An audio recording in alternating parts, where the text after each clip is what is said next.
Hello friends, welcome to our channel Tech Dunya. This is the second session in Linux in Devops. As we discussed last session, this session will help you to set up the Linux in your laptops. I mean Linux as a VM in your laptops. So before that, I just want to give some headset on the data center and servers. As you see in the right side, so data center is just a color, like it's a room or building where you can see or where you can have the multiple servers in a single location or same location. So that we will call as a data center. So server. So server is the hardware where the actual application is up and running. Like for example, if you take Amazon, which means in the back end there would be n number of the servers are there. On top of the servers, the application will get installed and then the application will get served for the end users like us, like you or me. As we used to go to the Amazon site, we have to like we will give the orders. That one. The overall idea of this session is just install the Linux or just ready your own virtual machine in your laptop. As you see on the screen, the prerequisites are like Vagrant, Visual Studio Code, Git, Putty or Mobile Extern, or Oracle VirtualBox. So these are the prerequisites. As you see the prerequisites, this is a very simple, straightforward method. Just go to the Google and search for the Vagrant. You will download it, and then search for the Visual Studio Code. You can download it. So once you install the Visual Studio Code, the page is like this. You will get like this, and it will create. You can create one folder for your convenience. I just created the folder on classes. Underneath, I created one folder Vagrant VMs. So because I can create the required VMs in this path. And in the right side terminal, okay, let me close this terminal. So we have to open the terminal. Why we need terminal is the place which will help us to run the command. So new terminal. By default it is coming the PowerShell, but I need the Git bash. Once I click on the drop down on the plus symbol, we will get the Git bash. If you are not able to see the Git bash, you need to install it just by Google it and download it. From here, you go to the path. How can you go to the path? CD means change directory and then Vagrant VMs. Underneath Vagrant VMs, you could see one Vagrant file. How it is? I created this file. In your case, what can you do? Just Google it.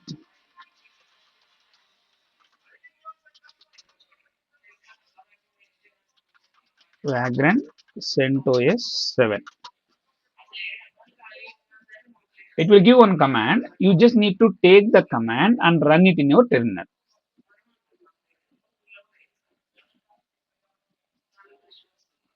This is the one.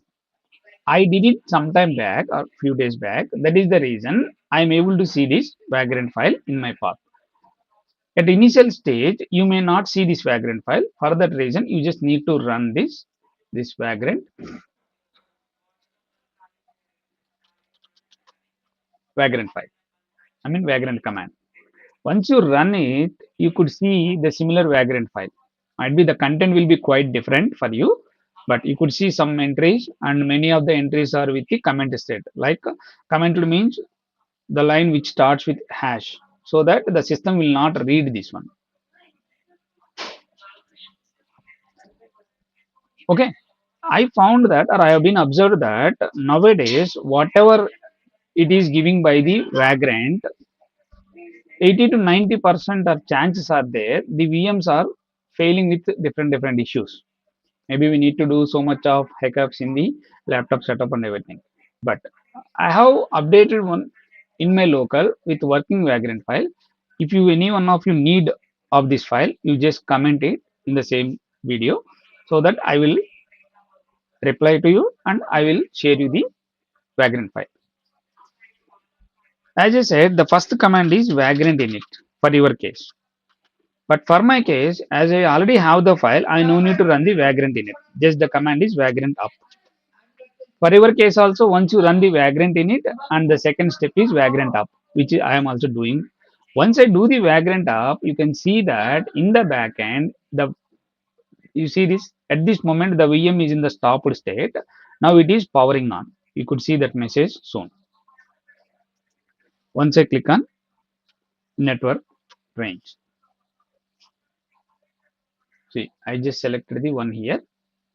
Why I selected here is it is showing two internet faces are there. So I just want to go with the default one, which is my internet face.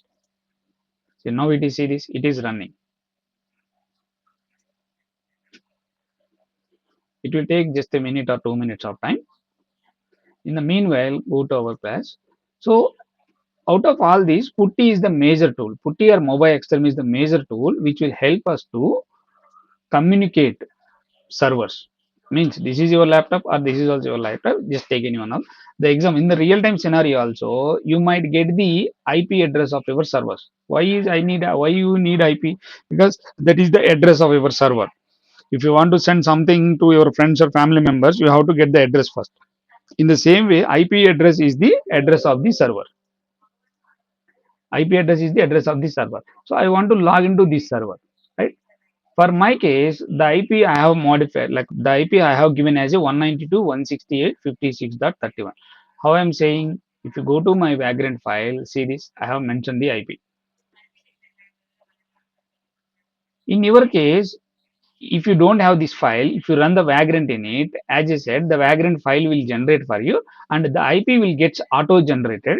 You no need to give any IP manually. But for my case, because I have so much of other VMs also, as you see in my on my screen, see those much of VMs I use it to work daily. So that is the reason I am just for the convenience I predefined the IP for my VM. Okay, now it is. Now I need to log into the server. How can I log into the server? In real time also, let us assume that you got the IP or host name of your server. Then what you have to do? You have to log into the mobile extern. How will you get the mobile extern? The same. Google it and then open the mobile extern software. You just follow the on-screen instructions, it will install.